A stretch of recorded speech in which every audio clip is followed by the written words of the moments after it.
Welcome to a new edition of Espacio Inspira. Today we are very honored to have one of the biggest names of basketball, Scottie Pippen. Welcome. Thank you. Thank you for accepting the invitation to the Sanitas Foundation All Star Game. It's a great honor to have such a big name and such a big man. Thank you. It's a pleasure to be here. I'm a huge basketball fan, and your long career is spectacular. You are, as I said, is one of the biggest names of basketball. I'm sure that everybody wants to know why did you start to play basketball? Probably that answer is easy if we look at you, but how did you start? How was the beginning? If everything was easy because you were very tall or not? All the kind of anecdotes around your starting point on basketball. Well, I grew up just being a student of the game. Back in the States, probably in the late 70s, I just became a big fan of the game, watching a lot of college and NBA, and just had a dream one day that I was going to make it and play in the NBA one day. And I just kept believing in it, and finally you wake up and you're right in the middle of it. And that's kind of was the journey that I had. It's just, I dreamed that I was going to be playing one day, and all of a sudden one day I woke up, I was playing in the NBA Finals. But your dream was to play in the NBA, but you saw that yourself have the capabilities, or that you said, this game is very easy to me, or just the opposite? I said, okay, I need to train hard because I need to develop my capabilities, or it was an easy game for you? I think it was more early on for me. I didn't get a lot of recognition, so I kept believing in my dream, but it wasn't looking too bright. But I just kept believing in myself and working, thinking that one day it was just going to happen. Why do you say that you weren't bright at that point? Well, I wasn't recruited highly out of college, out of high school by any colleges, so it really sort of I don't want to say it shattered my dream, but it sort of pushed me back a little bit, let me know that I needed to work a little harder. I wasn't as great as I felt like I was, or I wasn't as good as I thought I was going to be coming out of high school. Wow, that's a very good memory, that how you push back yourself after not being recruited. Yeah, I mean, reality had set in. I had one option to walk on at the University of Central Arkansas, and that was it for me. It was either take that or you're not going to college. So I took that path, and it worked out for me. Now we move on 1987, first NBA game with the Bulls, Chicago Bulls.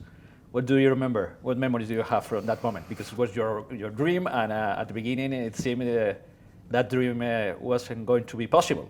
Yeah, it was kind of that moment had really came to fruition for me, is the fact that now, I've been drafted, and now I'm playing in Chicago Stadium, and coming out in my first game, I was a bit nervous.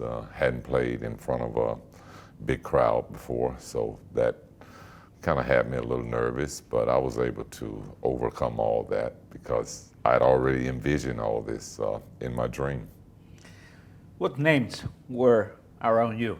In your team. When anybody starts with a new challenge in a team, always have references around him. What references did you have at that point? Obviously, I was playing in Chicago, playing with Michael Jordan, one of the most iconic basketball players that we've seen. And it was already a big media just built around him. And I felt that coming in, it wasn't a lot of pressure on me to have to do a lot. I spent most of my first year injured. Had a back injury and didn't really discover it till after the season. But it was a bit of a struggle for me my first year in the league, having playing through a herniated disc my whole first season. But had surgery afterwards, and I had a pretty good run after that. Please let us know, how did you manage your mind that first year? You are injured, you get your dream, and the first year you are injured and you cannot play. How did you manage your mind? I learned to tolerate pain. Doing long NBA seasons is not many days that you feel 100%. And so my back bothered me, and I was able to just maintain it throughout the season. I wasn't playing a lot of minutes, but I was getting minutes in every game. And I tolerated the pain that first year, and it really built a sense of pain tolerance for me that I was able to carry throughout my career. At that point, that year, you were injured, and you could compare yourself with the rest of the players. Did you think that you would get what you got, or at that point you said, okay, this is going to be much more difficult than what I expected?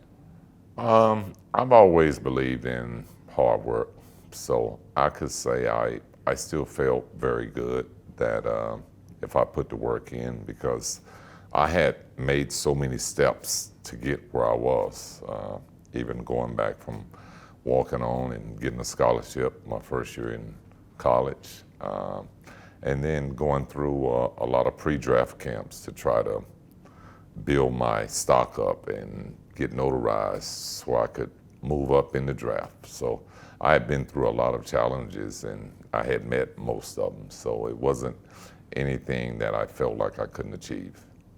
Now we move on first games. What memories do you have of those first games? Just having fun, winning, being in a profession that I dreamed of, and just having a dream come true, doing something that you set out to do and something that you really love. But maybe too simple for you, or too easy to win. No, it wasn't. It was not easy at all. It was dedication, hard work, never forgetting where I came from. What teams do you remember that? What players do you remember those? I mean, my Chicago team. I mean, playing with Michael, I played with Charles Oakley, Horace Grant. I played with some great players, some players who will be future Hall of Famers as well. Okay, as you're very aware, we are here in Spain with the inclusive sports. Let us know your perspective on the evolution of sport, and if you think that inclusion can be part of the game. I do. I think sports is a vehicle that drives us each and every day of our lives, whether we're participating in it or just watching it. And I think that, inclusive sports is going to be huge, because I think it has a lot of room for growth outside of Spain. And I think that it's something that, will continue to allow athletes of all levels to continue to believe like I did, and to dream, and to someday hope that their game will grow, and they will find a place in it that it will be more productive for them, maybe even salaries. You said that you see a lot of room for growth of inclusive sports. What do you think that governments, companies, public foundations, with whoever, can do more to boost inclusive sports? Well, I think just promoting the game, and just continue to put it out there and put it in people's face and let them know that we're coming. I think, advertising, seeing things on social media, just to get people more aware. Okay, let's move on talking about teammates. I think that at Sanitas Foundation, we think that working as a team, yes, we can win anything. But you in your long career, I'm sure that you have seen very good team players. Yes. And at the same time, you have seen others who were good players. So what kind of skills do you think that good team players must have? Not only in basketball, but also in life. I think team play is strong in every aspect of life, whether it's through sports or working in the business field. It's about working together and working for one common goal. And that's what team sports is about, but I think that's how the corporate world is looked at as well. And do you think the skills of team players are natural, or sometimes people need to develop, and if that's possible? Well, yeah, I mean, I think you have to develop a little bit because a lot of people don't understand what it means to be part of a team. They don't understand that you don't have to be the superstar. You just have to play your role. There's a level of success when everything comes together. Did you need to develop those skill capabilities to be a good team player, or on the other hand, you had natural skill capabilities to be a team player? That's a good question. I got natural skills. I grew up in a big family. I'm the youngest of 12 kids, 5 brothers, 6 sisters. So you have a good team at home. So. Yeah, yeah. So I understood it from a family standpoint, and it was just something that was very easy for me to carry over into sports. Understanding about sharing, understanding about caring, being a bit of a giver instead of a taker. I think a lot of those things fall in line as to what it takes to be a good team.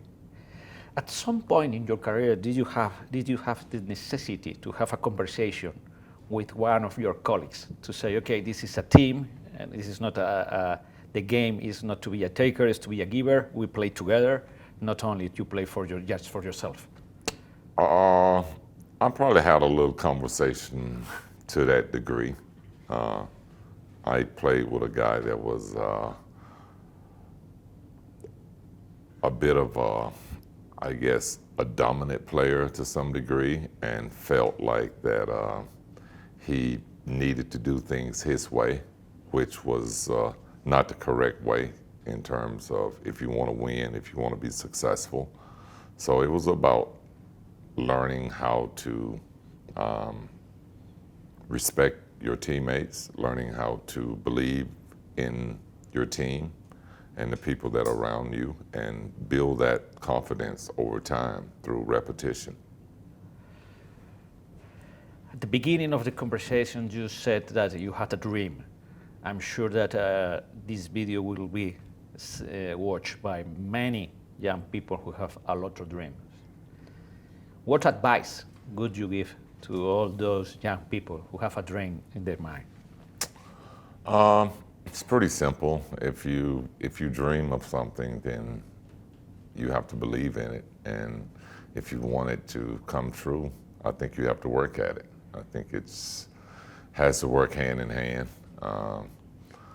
No dream is just gonna pop out for you. You have to work at anything in life that you want to achieve. And just like me thinking that I was gonna play professional basketball, I worked at it. It was a dream. I envisioned myself playing, but every day I played basketball. I did something around the game to make me feel like I was taking that step towards those dreams. And my advice would be just to believe in yourself and work at your craft if you believe in it. Now let's look 50 years ahead. We open our eyes, and what would you have? What would you like that it would have changed in the society? I mean, I don't know. That's a tough thing. 50 years from now, what would I change? Yeah, 50 or 40. Well, or do you think that now in the world should change? Or do you have in mind that now the world is not perfect due to something? Well, I mean, I wish we didn't have wars around the world. That would be the only thing I would want to change. But I mean, to see a lot of the things that goes on TV and the news, people just don't have the values of what it takes in life to get along, to have better relationships, to communicate better. That would probably be the one thing that I would change. And that's just not for foreign countries, but just all over the world. I think that there's issues that could be dealt with a lot better. And I feel like that they're getting to be worse instead of better. You said that you are 60 today. Could you do in a different way something that you did in the past, in the basketball or in life? I don't know. I've never thought about that. I've been pretty happy with my life, with my journey. I say a lot of times I wouldn't trade it for anything. I got healthy kids, and I'm pretty healthy for the most part. So I'm content with where I'm at in life. Okay, Scottie Pippen, very happy, very young, only 60, with a lot of goals ahead. I'm very, very healthy, so probably will see you for a long time in this kind of editions. Has been a great pleasure for us, you to be supporting here, Inclusive Sport. I really appreciate the effort that you are making, traveling to Madrid and being with us. Thank you so much, Scottie. It's such a pleasure, and thank you for having me. Thanks to you. Yes. And all of you, we see you at the next edition of Espacio Inspira.